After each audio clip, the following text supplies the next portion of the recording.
back. Today I'm going to be looking at remounting the number plate. Hopefully it won't get me a nick, but let's go and have a look and I'll explain how. Right, so in an attempt to clean up the rear end and make that a little bit more minimalist at the back, this is the number plate. It's a legal number plate, and this would have been out here somewhere due to the Department of Transport, and the same size as a Juggernaut. That's a 9x7. What I'm looking to do is replace that with a little 7x5.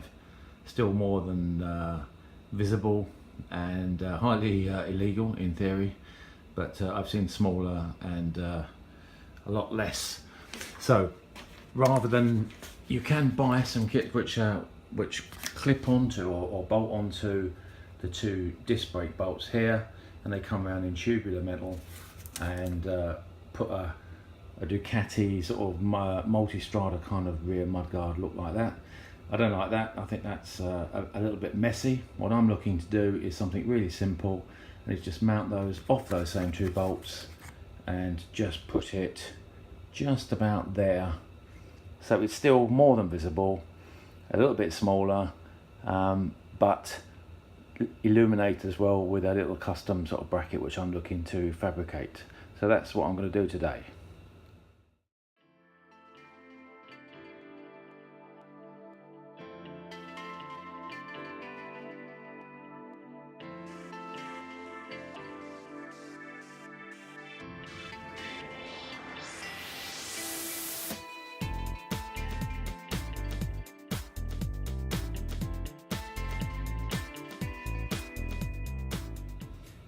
So there we have it. That is my template for the number plate mounting bracket, which will leave the rear nice and clear. And as I said, it just bolts on those two bolts there,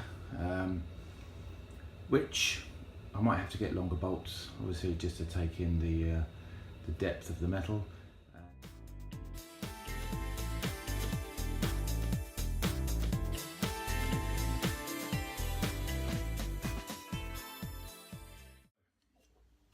This is the shape of the bracket that I ended up with, and I just bought a little number plate light off of eBay, and I've incorporated that into the bracket, which is screwed in from behind, so that it's all as near as legal as it can be. Don't need this this support here for the number plate, so I just thought, right, yeah, just cut that down. And in choosing the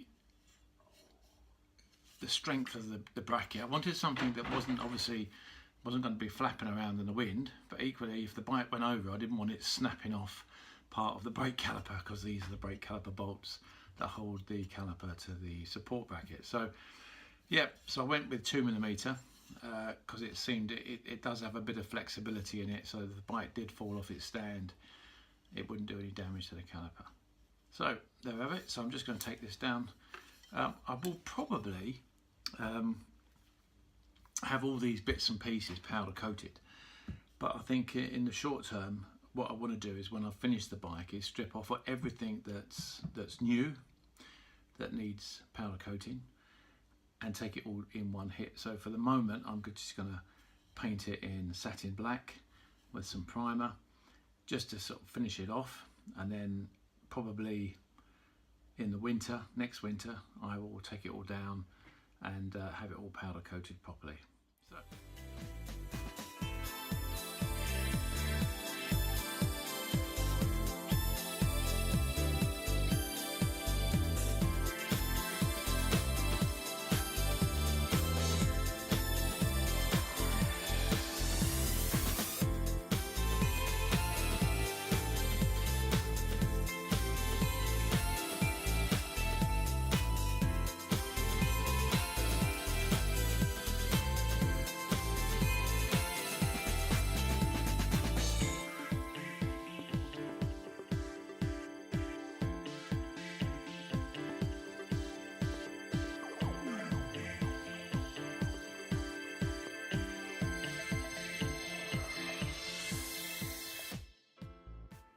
So here is the finished product, and quite pleased with that. Looks quite neat, quite tidy, and keeps it out of the way. It's illuminated as well,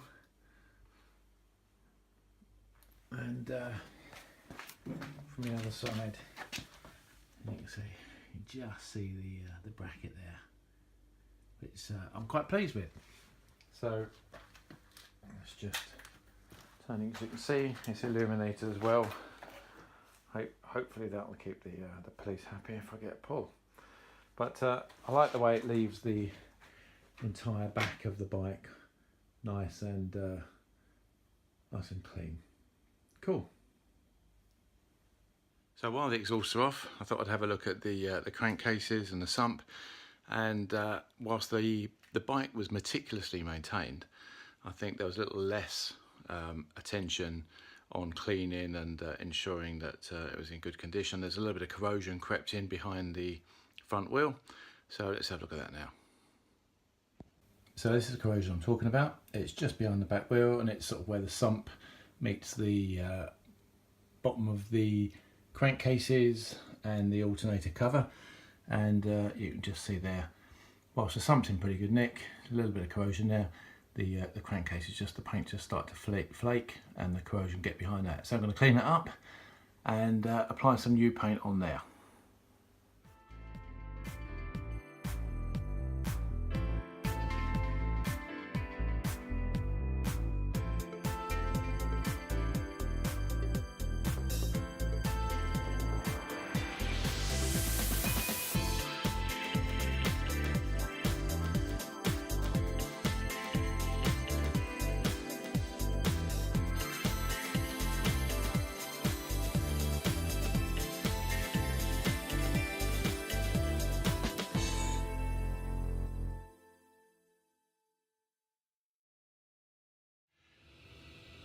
Yeah, it's always good to give it a really good clean under a good spot lamp, because there's a little bit more corrosion just here, which is again on the bottom of the crankcase. The sump seems so much better, I guess because the sump doesn't get quite as hot as the engine, and also the engine is alloy, whereas the sump, I'm imagining, is steel.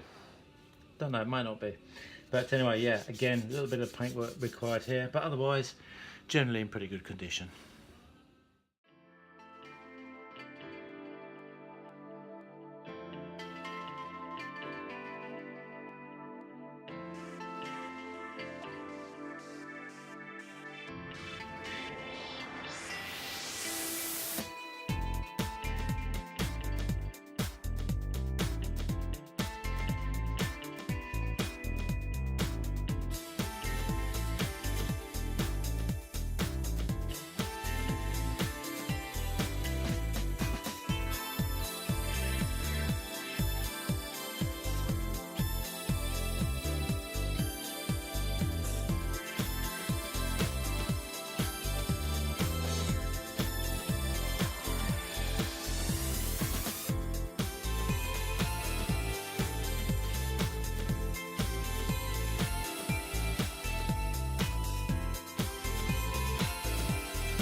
So I've painted the crankcases and they come up really well.